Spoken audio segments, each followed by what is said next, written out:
اصول کافی میں ابراہیم بن ابی اللباد نے بعض اصحاب سے روایت نقل کی ہے کہ مولا علی علیہ السلام کے دور خلافت میں کیان نامی ایک بے حد پارسا اور سچی عورت تھی۔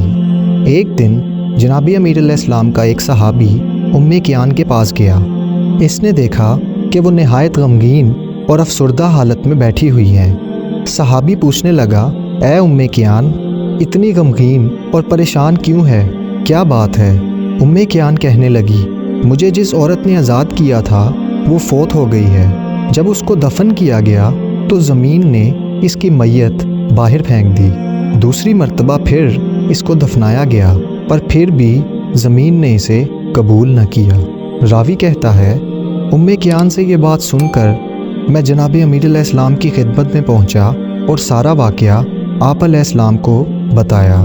مولا کائنات نے فرمایا، زمین تو یہود و نصاری کی بھی میت کو قبول کر لیتی ہے۔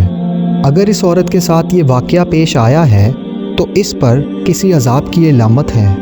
اگر کسی مسلمان کی قبر کی مٹی اس عورت کی قبر میں ڈالی جائے تو پھر اس کی میت باہر نہیں آئے گی۔ راوی کہتا ہے، میں دوبارہ کیان کے پاس آیا اور مولا علیہ السلام کا فرمان اسے بتایا۔ لوگوں نے حسب الحکم مسلمان کی قبر کی مٹی اس میں ڈال کر اسے دفن کر دیا تو پھر اس کی میت باہر نہیں آئی۔ راوی کہتا ہے، میں نے کیان سے پوچھا، اس عورت نے کون سا ایسا عمل بد کیا تھا جس کی اس کو سزا ملی ہے؟